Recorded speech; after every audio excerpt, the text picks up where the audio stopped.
Welcome back to Exposing Human Trafficking. This is how I ended up in Moscow, Colorado. I had originally bought a house in Blanca, and there had been a storm and the house got damaged. There were problems with the contractor. He took the money, he never did the repairs from the insurance company. It was a big old mess. And I needed a place to live. I was kind of creeped out though in Blanca. I didn't want to stay there because there was somebody that had been coming around and I didn't know who it was. I was kind of guessing maybe it's this person, maybe it's that person, but there was no answers. I had everything in Blanca. I had goats, I had a horse, I had sheep, I had chickens, ducks, geese, turkeys, rabbits, everything. On one occasion, somebody had come onto my property. They fed something to my dogs. My dogs went crazy. They killed a bunch of my birds. My dogs never did this. I was out of town when it happened. One of my friends was, going over to water and feed the animals, and when she went to go feed them, she found this mess. Then I had a Class A RV that I had gone out to Colorado with. Because, when I first got there, I had bought some land. I hadn't built anything. I didn't know if I was going to buy a house or if I was going to build on some of the properties. And then it turned out that this house in Blanca came up, and I ended up buying the house in Blanca. But I kept the RV so that when people came, they could stay there or they could stay in the house with me. I used to leave the door of the RV open, and the hay man used to bring me hay, and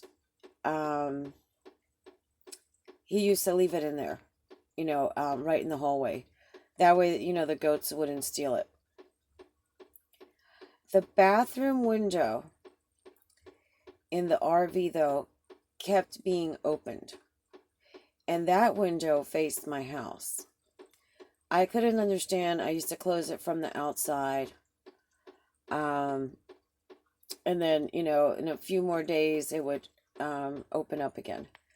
There was somebody that used to come around driving at night with no headlights on. Just crazy stuff.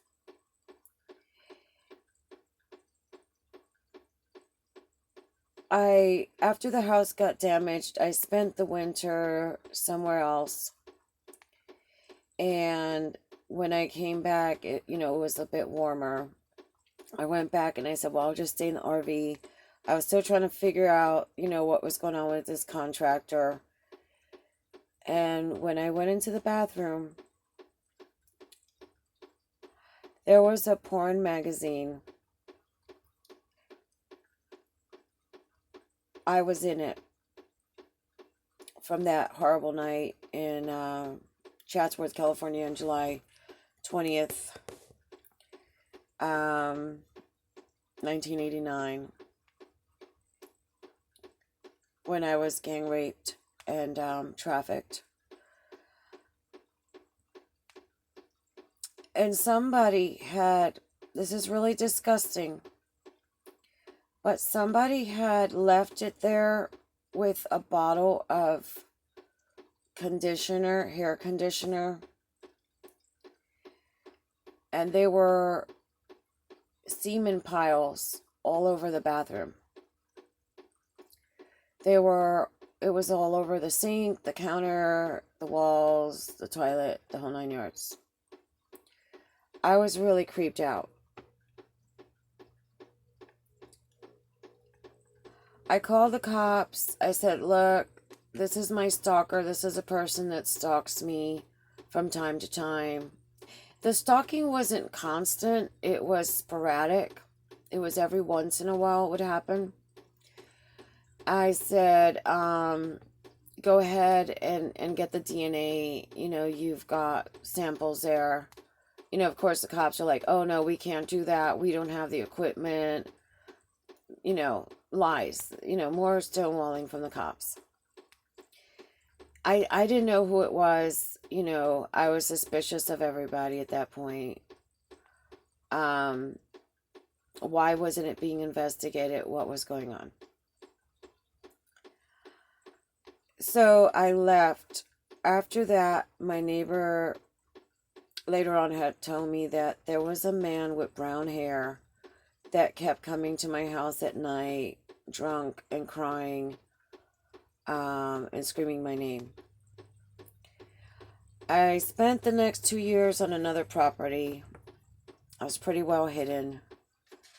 Nobody knew where I was. And then there were some problems with the county. They were making problems for everybody, revoking permits. And I said, screw it, I'm just going to my property in Moscow. And I got a tiny house. A couple of my buddies, they helped me finish it off inside.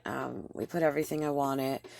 I had just won the court case against the contractor for my house. And I made sure that nobody knew where I was going. There was only like 2 people plus my buddies, and they lived about 10 miles away. They were my closest neighbors. They were the only ones that knew where I was.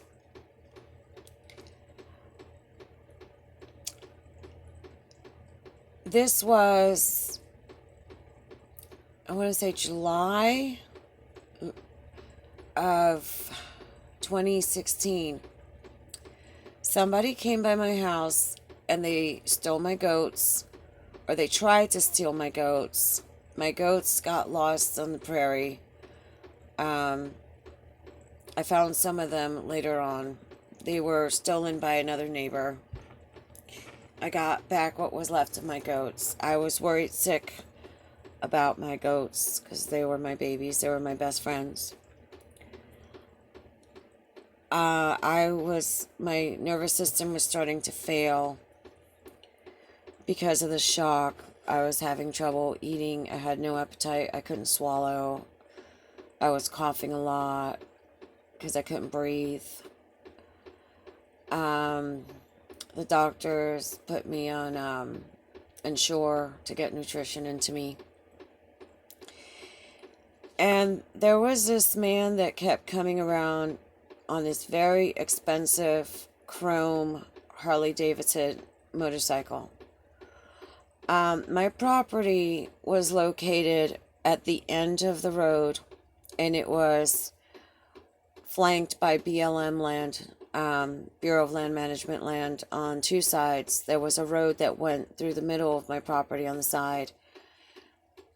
And this person every morning would drive around and wave.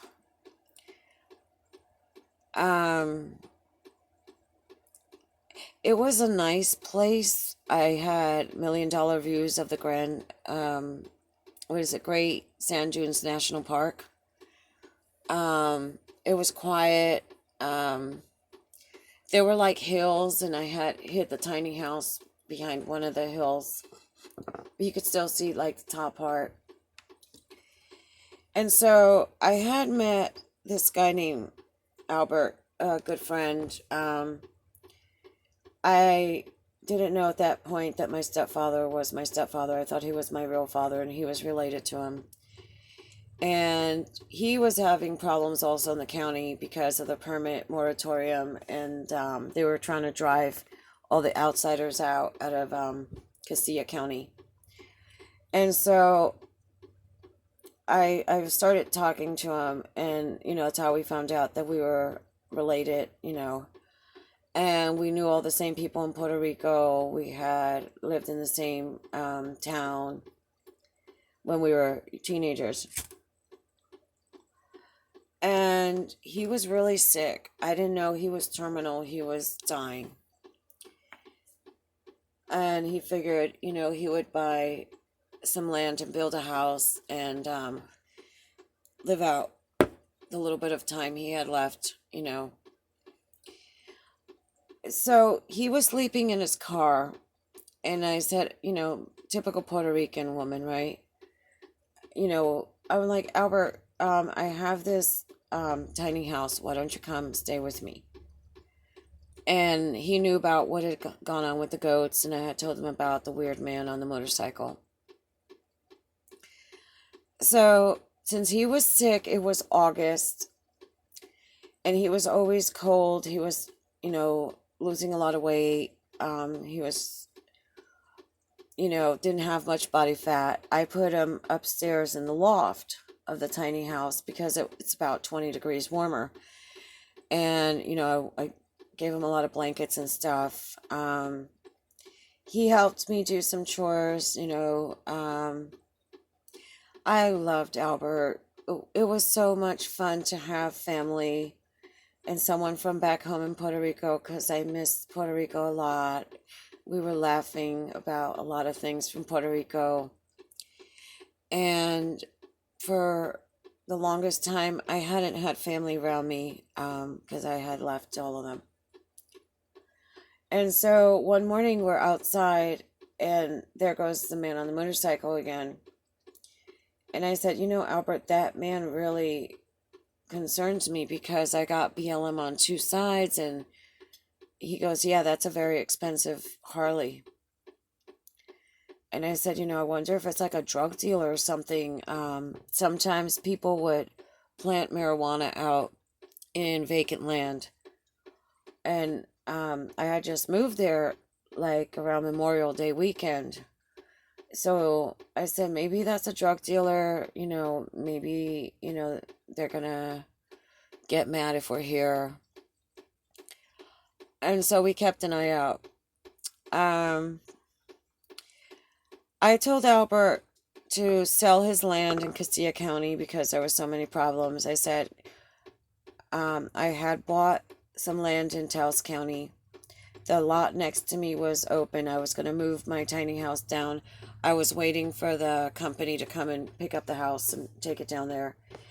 And so I told them, you know, he had sold his land. I said, buy the lot next to me and we'll get you a tiny house too. And until you build it, then you stay with me, you know, because you have to finish these little houses off. And so it was planned. Albert went and he talked to the owner. They drew up the contract, and they were just waiting on some final paperwork that Albert had with the land he was selling in Castilla County. There were some other problems that happened, and so I didn't feel that Albert was safe. There was some really weird stuff going on. And so I told Albert, look, stay on my property. And it was warmer. It was about, I don't know, maybe 20 degrees warmer in Taos. And I said, as soon as the house gets down here, I'll be here. And I was just waiting on the house to be moved. One of my buddies that lived about 10 miles away, he started telling me that in my old house that he saw some pentagrams, that there were some Satanists looking for me. I didn't know what he was talking about because there were no Satanists in Colorado that I knew of. I had the house checked over. We couldn't find anything. And then I started noticing that when I went out, there were these men following me back home. I noticed them at the gas station. They had walkie-talkies, and it was a blue minivan with Oregon plates, and there was a white Ford Bronco. I'm sorry, is it Bronco Explorer? It's Brad Pitt's SUV. Yeah, I think it's a Ford Bronco. And the reason why I got kind of alerted that it was them was because when I pulled into the gas station, a man came out and pretended to put gas in his car, and he didn't. He just kind of like hung around the pump. After that, then they started following me. The way to get to my place, it was a lot of dirt roads. There wasn't a lot of houses. But there was this one road that I had to take, and then it dead ended. So I knew if I got to that part, they were going to trap me. So I had a sports car, and I started zigzagging around, and I lost them. So I waited a little bit, like about 5 or 10 minutes, and I figured they'd be gone. I didn't see any lights on the prairie. Since it's all flat, you usually see when vehicles are going, and since I'd lost them, I didn't know where they were. But I didn't see anybody driving around. So I drove back. I was trying to get back to my place, and right when we get to that part where I used to call it the point of no return, I see that both of those vehicles are stopped and they're blocking the road. I was about a mile away. It was a full moon. And I made a U-turn. They didn't, I don't know if they saw me or not, but I got, out of there real quick. I ran back to my buddy's house. And I told them, somebody's following me. I don't know what's going on. And I spent the night in their driveway, my two friends. I saw the vehicles come back and leave, but I didn't feel safe enough to go up. So, a couple days later, I'm back. It had rained really bad, and I got stranded. It was in August. I got stranded for about a week. One of my buddies asked me, "Did you ever date Brad Pitt?" I said no. And he said, "Did you ever do porn?" I said no, because I never did porn. I was raped at knife point and drugged and threatened. And then they edited that and they made porn. So already I was like getting creeped out. I didn't know what was going on. Albert was gone. This was September. Albert was gone. I left him at my place in New Mexico in Taos County for Labor Day weekend. It was a Monday. And I'm in my bed upstairs in my loft because when Albert stayed with me, he stayed up in the loft and I stayed downstairs. I had like a little sofa bed.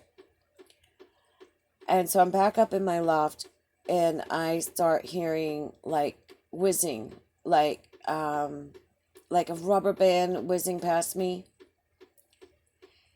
And all of a sudden I look up and I see a red light, a little laser. There was somebody shooting at my house with a laser to pinpoint, and they had a silencer on. Thankfully, they were not a good shot. I started screaming, "Who is out there?" And I shone my light, and somebody left. Then, about a week before the house finally got moved, my buddy that had asked me about the porn, that had said that there were satanic marks on my old house in Blanca, he came over and we had dated before, but nothing came of it. And he got a little bit too aggressive. and he wouldn't let me go. I ended up hurting him really bad. And he left. And all of a sudden, down the road, after, like 2 seconds after he left, comes Brad Pitt running down the hill. Oh my God, are you all right? Are you all right? I heard the screaming. I looked at him, turned around, went inside and locked the door.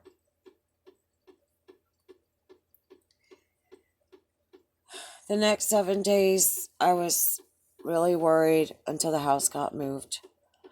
When I got down to Taos County, Albert was gone. One of the neighbors said he had passed away. But the weird part is that I kept trying to call him and he wouldn't pick up the phone. I kept texting him, but no answer back. His car came up missing. His money came up missing. Everything he had came up missing. I talked to Albert's family. I told them, they said he had passed away, but we didn't know where his things were. I didn't know much of anything. Supposedly Albert had been taken to the hospital and then died there. But then all of a sudden, Albert's family didn't return phone calls either. So I don't know what happened there. The man that was coming around in the motorcycle was Brad Pitt. I recognized that bike when I was in Taos, and he used to bring that Harley all the time to Taos Plaza when I was busking. He used to rev it up a lot, try to make a lot of noise, trying to draw attention to himself, so I'd look at him. You know, he'd come when there wasn't a lot of people there, and he'd come disguised. You know, he'd wear like a biker outfit, and but he had on the gray, all one length, chin length wig, and the helmet and sunglasses, and he was all the way out in Moscow. How he found me, I don't know. Maybe it was from property records, tax records. Maybe someone in my family told him that I had that property and I was there, because my mom knew. And if my stepfather asked, she would have told him. I don't know. But just wanted to put that out. And that's how I ended up in Taos County. Because once more, I was being stalked and chased. If you like it, go ahead and give it a thumbs up. Comment down below. Share so that there's not one more victim of human trafficking. Subscribe if you haven't, and hit that notification bell, because I hope that this channel is not being hidden. Thank you.